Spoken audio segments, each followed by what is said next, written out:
మోదీ గారికి నేను ఒక విషయం గుర్తు చేస్తూ ఉన్నాను.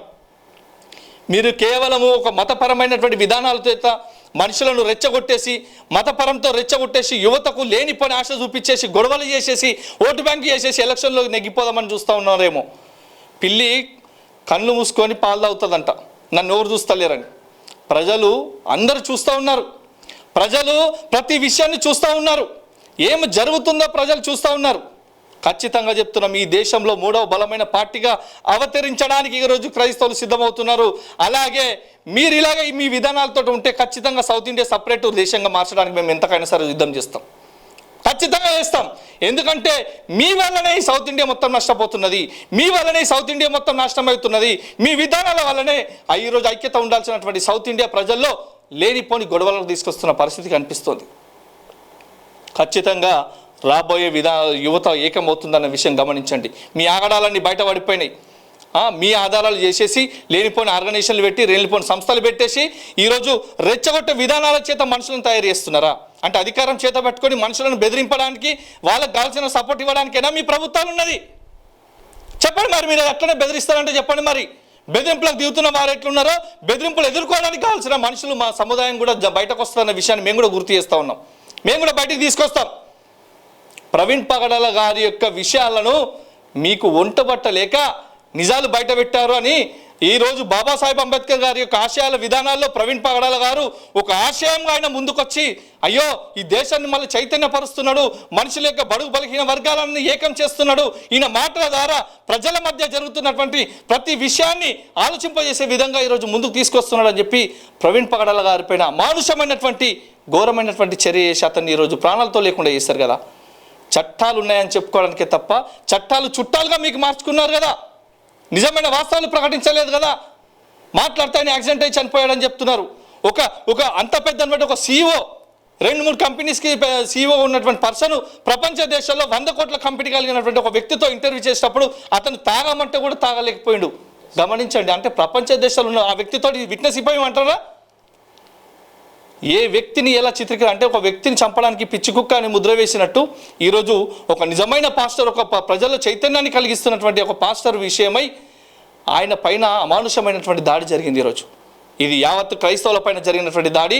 ఊరుకునేది లేదు. ఖచ్చితంగా జై భీమ్ టీవీ వేదికగా ఇక నుంచి భారీగా మరి చర్చలు జరుగుతాయి. ప్రవీణ్ పగడాల గారి విషయమై రేపు జరగబోయే ప్రతి అంశం కూడా దీన్ని ముందుకు తీసుకొస్తాం. ప్రవీణ్ పగడాల పేరుతోటి అట్రాసిటీ చట్టాన్ని తీసుకురావడానికి ప్రయత్నం చేస్తాం. ప్రవీణ్ పగడాల గారి చేత ఆయన పేరు మీద మరి విజ్ఞాన సుందర కేంద్రాలయాలు కూడా ఏర్పాటు చేసే విధంగా ప్రభుత్వాలపైన ఒత్తిడి తీసుకొస్తాం. ప్రవీణ్ పగడాల గారి యొక్క ఆయన మరణ విషయమై ఇప్పటిదాకా సరైన న్యాయం జరగలేదు. ఖచ్చితంగా ఆ న్యాయం జరగడం కోసం రాజకీయ వేదికగా క్రైస్తవులు ఏకమవుతాం. దళిత బడుగు బలహీన వర్గాల ప్రజలందరినీ ఏకం చేసి రాజకీయ వేదికగా ఇక నుంచి మా ప్రజలను మేము కాపాడుకుంటాం. ఎవరికి భయపడలేదు. చింతకాయ చప్పట్లకు ఎవరు భయపడలేదు. ఫోన్ చేసి బెదిరిస్తే కాదు, దమ్ముంటే ముందుకు రా, నీ అడ్రస్ పెట్టిరా, చూపిస్తా, మేము చూపిస్తాం, నువ్వు ఎక్కడుంటో చెప్పు. బెదిరింపు కాల్స్ కాదు, బెదిరించడానికి దమ్మున్నలా ఉన్నాము. ఈరోజు మా వ్యవస్థను కాపాడుకోవడానికి కావాల్సినటువంటి ప్రణాళికతో కూడా మేము ఉన్నాం. మాకు తెలుసు. కానీ శాంతియుతంగా ఈరోజు క్రీస్తు బోధనల చేత ఉన్నామని చెప్పే కదా, మౌనంగా ఉన్నారనే కదా మీరు అనుకునేది. నెవర్. ఇక్కడి నుంచి అది జరగదు. ఇప్పటిదాకా అన్ని ప్రభుత్వాలకు అన్ని వ్యవస్థలకు శాంతియుతంగా సమాధానంగా ప్రకటించాం. కానీ ఈరోజు ప్రవీణ్ పగడాల గారి యొక్క ప్రతి విషయాన్ని ప్రకటిస్తున్నటువంటి జై భీమ్ టీవీ మరి వేదికగా మరి ఓనర్ గారికి మరి జై భీమ్ టీవీ వ్యవస్థకు మీరు ఫోన్లు చేసి డైరెక్ట్ బెదిరించే పరిస్థితులు తీసుకొచ్చారు అంటే ఇది భయపడుతున్నారని అనుకోకండి. దయచేసి గుర్తుపెట్టుకోండి. జస్ట్ మీ మాటలు వింటున్నారంతే. నిజంగా నీకు దమ్ముంటే ఇగో నా పేరు PV యోహాన్, నా ఫోన్ నెంబర్ 9573391149. దమ్ముంటే నాకు ఫోన్ చేయి. నువ్వు ఎక్కడుంటావు అడ్రస్ చెప్పు, నీ ఇంటికి వస్తా. నువ్వెంత తీసుమరకనుగా, నువ్వు ఎమ్మెల్యేగా ఎంపీగా, నువ్వు మినిస్టర్ అయితే ఉంది, ఎవరైతే ఉంది, చలో పెట్టుకో, రా, నీ అడ్రస్ పెట్టు, వస్తాం, మేము వచ్చి మాట్లాడతాం. ప్రవీణ్ పగడాల గారి విషయంలో నిజంగా వాస్తవాలు నీ నోటితోటి చెప్పించి చూపిస్తాం. ఏం జరిగిందో నువ్వు ఒప్పుకునే దాకా నీ ఇంటికానే కూర్చుంటాం.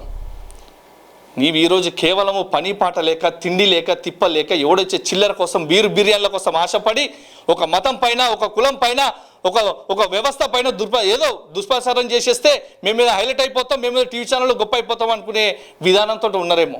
ఇది చేతగాని యొక్క లక్షణం, చేతగాని వాడి యొక్క పిరికితనానికి లక్షణమో.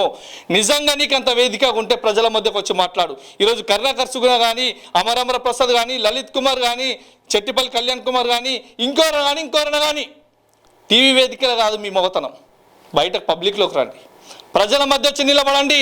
హిందువుల వల్ల మిమ్మల్ని చెప్పుతాడు కొట్టకపోతే చూడండి చెప్తున్నా. హిందువుల చేతనే మీకు నిజాలేంటో చెప్పిస్తారు. అరే నేను ఒకటి అడుగుతాను భయ్, ఇంత హిందూ మతం అని మాట్లాడతారు కదా, ఎంతమంది హిందువులు కష్టాల్లో ఉంటే మీరు పోయి ఆదుకున్నారు? నా ఫ్రెండ్స్ ఉన్నారు వాళ్ళ హిందువులు, బ్రాహ్మణులు, వాళ్ళ అమ్మకైతే వాళ్ళ అమ్మ పరిస్థితికి రాత్రంతా ఉండి హాస్పిటల్లో ఉండి మేము సేవ చేసినాం. నా ఫ్రెండ్ బ్రాహ్మణుడు సాయికృష్ణ, ఇంకెంతమంది ఉన్నారు? మీరెంతమంది హిందువులకు మేలు చేసారు చెప్పండి? తీసుకొస్తాను నేను హిందువులను, సైన్యాన్ని నేను తీసుకొస్తా. ఒక్క పిలుపుతోటి మొత్తం గ్రౌండ్ నిండుతుంది హిందువులు. చలో నిలబడతారా మీరు వాళ్ళ ముందట? మీరు చేసేది ఒప్పుకుంటారా? వాళ్ళు ఒప్పిస్తారా? మీరు దమ్ముందా మీకు? అది చేతగాని స్థానంతో కేవలము ప్రజల మధ్య గొడవలు తీసుకొచ్చి మీకు రాజకీయపరమైనటువంటి ఆధారత ఒక వ్యవస్థను క్రియేట్ చేసుకొని సపోర్ట్ చేసుకొని ఆంధ్రప్రదేశ్లో, తెలంగాణలో ఇక బీజేపీ యొక్క వ్యవస్థ పెంచుకోవాలనే విషయం అనుకుంటారు. కానీ గుర్తుపెట్టుకోండి, ప్రజలకు ఇవాళ అర్థమవుతుంది వాస్తవాలు ఏంటో. ప్రజలు ఇవాళ చూస్తూ ఉన్నారు. ప్రజలకు ఇవాళ ప్రతి విషయాన్ని వాళ్ళు నెమరు వేసుకుంటూ ఉన్నారు. ప్రజలకు కావాల్సింది అభివృద్ధి కావాలి. మీకు చేతనైతే అభివృద్ధి పైన డిస్కషన్ చేయండి. మీకు చేతనైతే ఈరోజు మీరు ప్రవేశపెట్టినటువంటి పథకాల పైన డిస్కషన్ చేయండి. మీరు మోదీ గారు వచ్చినప్పటి నుంచి ఎన్ని బ్రిడ్జిలు కట్టిండు, ఎన్ని యొక్క నిర్మాణాలు చేసిండు, అవన్నీ వాటిపైన డిస్కషన్ చేయండి. ఈ దేశం ఇప్పటిదాకా ఏం కోల్పోయింది, ఎంత నష్టం సంభవించింది, ఈ దేశం వల్ల ఈరోజు ప్రపంచ దేశాలకు జరిగినటువంటి మేలేంటి, మనకు జరిగిన మేలేంటి, ఎంతమందికి ఉద్యోగాలు ఇచ్చారు, ఎన్ని కంపెనీస్ తీసుకొచ్చారు, ఈరోజు ఈ దేశంలో ఉన్నటువంటి వ్యవస్థను ఎంత అభివృద్ధి చేశారు అనేది విషయాలను బయటపెట్టండి. ఎన్ని సంవత్సరాల నుంచి జరిగినటువంటి అప్పు ఎంత ఉన్నది, ఈరోజు బీజేపీ ప్రభుత్వం వచ్చిన తర్వాత ఈ దేశ అప్పు ఎంతగా మారింది, అది ఎవరిపైన భారంగా పడ్డది, మాట్లాడండి దమ్ముంటే. చేతగాని మాటలు ఇవన్నీ మీతో మాట్లాడే చేత కాదు. మీకు కావాల్సింది కేవలం వానికి పుల్లలు పెట్టి గొడవ పెట్టడం, వెనుక ఉండడం, మనుషులను రెచ్చగొట్టడం. మీ మాటలు వింటున్నటువంటి ఆ అజ్ఞానులతో ఉన్నటువంటి కొందరు ఉన్నారు, వాళ్ళకు కూడా ఏం తెలియదు. బీరు బిర్యానీ వచ్చిందా, చలో లొల్లి పెట్టామా. లొల్లి పెట్టాలని డిసైడ్ అయితే గుర్తుపెట్టుకోండి, దళితులు, క్రైస్తవులు, ముస్లింలు ఏకమైతే ఈ దేశంలో లొల్లిని మించినటువంటి లొల్లి జరుగుతుంది. కానీ మనుషుల మధ్య అది లేదు. మనుషుల మధ్య ప్రేమ, శాంతి, సమాధానం ఉండి కష్టపడి ఎదుగుదామని ఆలోచన కలిగినటువంటి వర్గాలు ఇవి. కానీ అధికారం సాధించడం కోసం కొందరు చేస్తున్న కుట్రను బట్టి గుర్తుపెట్టుకోండి క్రైస్తవులారా, మేలుకోండి కంపల్సరీ. ఇక రాజకీయ వేదికగా మనం ముందుకెళ్ళాలి. ప్రవీణ్ పగడాలపై జరుగుతున్నటువంటి ఈ అమానుషమైనటువంటి మాటల యుద్ధం, మాటల దాడిని మనం వ్యతిరేకించాలి, తిరుగుబాటు చేయాలి, మనకు న్యాయం కోసమైనా పోరాటం చేయాలి. ప్రవీణ్ పగడాల గారి యొక్క ఆశయాలు, ఈరోజు బాబాసాహెబ్ అంబేద్కర్ గారి యొక్క ఆశయాల నెరవేర్చడం కోసం ప్రవీణ్ పగడాల గారు చెప్పినటువంటి ప్రతి అంశాన్ని మనం ప్రజల మధ్యకు తీసుకెళ్ళాలి. మన యొక్క విధానాలు, మన పోరాటాలు రేపు ఒక వ్యవస్థను నిర్మాణం చేయాలి. ఈ దేశంలో బలహీన వర్గాలకు ఇగో ఆశాజ్యోతిగా క్రైస్తవులు మరల లేచారు. ఆనాడు మిషనరీలు చేసినటువంటి గొప్ప సేవ నేడి వల్ల చేయడానికి క్రైస్తవ మిషనరీలు ఏకమై ముందుకు వస్తున్నారనే విధంగా క్రైస్తవ యువత ఇవాళ మేల్కోవాల్సిన అవసరం ఉన్నది. క్రైస్తవ మహిళలారా మేల్కోవాల్సిన అవసరం ఉన్నది. క్రైస్తవ మేధావులారా మేల్కోవాల్సిన అవసరం ఉన్నది. క్రైస్తవ సంఘాలు నడుపుతున్న పాస్టర్లారా, బిషప్లారా ఈరోజు మీరు చైతన్యపరచాల్సిన అవసరం ఉన్నది. క్రైస్తవ నాయకత్వాన్ని ఏకం చేయాల్సిన అవసరం ఉన్నది. ఈరోజు ఇది చేయకపోతే రేపు భవిష్యత్తు తరాలు చాలా అంధకారంగా మారే ప్రమాదం ఉన్నదనేది ఈరోజు జై భీమ్ టీవీ వేదికగా మీకు తెలియజేస్తా ఉన్నాను.